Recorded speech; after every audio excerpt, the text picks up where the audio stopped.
Got hit with an eBay restriction? Your listing disappeared, your account's frozen. I know it's stressful, but don't worry, in this video we will walk you through exactly what to do step by step. Whether it's an MCO 11 or vero issue or something else, you will learn why it happened, what action to take, and how to keep your account safe in the future. So let's get into it.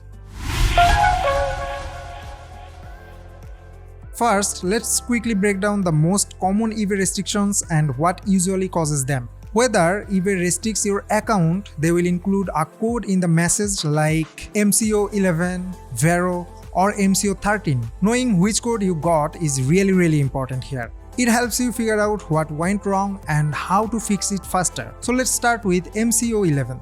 This one is pretty serious. eBay uses it when they want to verify who you are or check your business activity.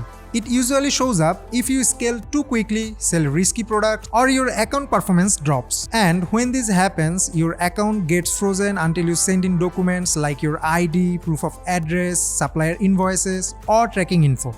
Yeah, it's frustrating, but the good news is it is not always permanent, especially if you respond quickly and do what they ask. Next up is MCO 13. This one is more serious. It usually means a restriction which is permanent. It happens when a seller violates eBay's guideline in a big way. That could be things like selling counterfeit items, restricted products, or just ignoring eBay's rule again and again. MCO 13 is basically eBay saying, we have given you chances before, but this time it's final. Unless you can appeal and prove they made a mistake, the restriction usually stays. Then there's MC 999 or vero. This one isn't as heavy. It's about listing removals. Maybe your product title had banned keywords, the item itself is restricted, or even the images triggered a policy flag. A couple of removals here and there won't hurt too much, but if it keeps happening, your account can run into bigger problems. So yeah, some of these are temporary and others could be long-term. That's why it's key to know what each code means. So what you should actually do when your eBay account gets restricted.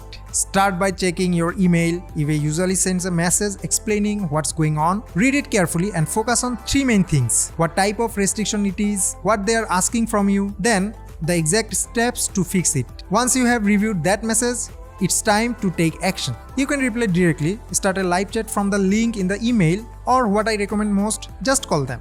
A phone call makes a difference. It builds trust, they can hear your urgency, and most of the time, it gets faster results. You can also go to the help and contact section on eBay. Click on contact us, then choose account, then account restrictions and suspensions. From there, click chat with our automated assistant and ask to speak with a real agent or request a callback. Another solid way to reach eBay is the Facebook Messenger, but not just any page. You will want to connect the eBay business page, which is meant for sellers. We will drop the link to the page in the video description. Now, if that page doesn't show up in your country, you will need a VPN and switch your location to the US. Once you are on the page, just click the message button to start a chat with eBay's seller support team. Here is something to keep in mind: the first rep you talk to might not be able to fix the issue, and that's okay. Just wait a couple of minutes, then try again. Usually you will get someone else the next time. Keep repeating the process until you connect with someone who really listens and wants to help. Stay calm, be professional, and make sure you have got your documents ready like your ID, invoice, or proof of address. Most importantly, don't give up, just keep pushing until it's sorted out. Sometimes it takes a few tries, but staying persistent really pays off. Alright, just a quick pit stop. If you enjoyed this type of content, make sure to give us a like and subscribe so you know to keep making more videos and support your journey. And if you are looking to find trending products based on the solid data while also avoiding risky items to keep your eBay operations safe, we at Ecomclips can help you with that. With over 12 years of experience and thousands of seller accounts managed, you are in good hands. Just send us an email at info@ecomclips.com and we'll get back to you ASAP. Okay, back to the video. One of the first things people ask is, what about my money? If my account is suspended, do I lose it? The short answer is no. You don't lose your payouts. If you are using eBay's managed payment system, your funds will be delayed, but they will still be released. In most cases, payouts are held for 30 to 90 days after the restriction. If it is a more serious or payment restriction, the hold could last up to 170 or even 180 days, but that's pretty rare. As long as your orders are delivered properly and there are no chargebacks or open cases, eBay will send the money to the bank account you added. Just make sure your bank details are correct and resolve any open buyer's dispute to avoid delays. Next question is how to communicate with eBay the right way. When you are talking to eBay, whether by phone or chat, what you say and how you say it matters. Let's go over what you should do based on the type of restrictions. For MCO 11, you will need to submit a clear photo of your ID, proof of address, supplier invoice. After uploading your documents, don't just wait. Call eBay right away to follow up. If the first rep can't help, that's okay. Hang up, try again, or use live chat. The key here is to stay consistent and keep following up. For MCO 13, this one is more serious. It usually means your account is restricted from listing new items, and you have to prove that you understand what went wrong and you deserve a second chance. This often happens after major violations, like selling fake products or repeatedly breaking eBay's rules. Here is what you should do next. Understanding why you got restricted. If you have received MCO 13 or any other major restrictions, your next step is to figure out exactly what caused it. Start by reaching out eBay either through live chat or over the phone and ask them for details.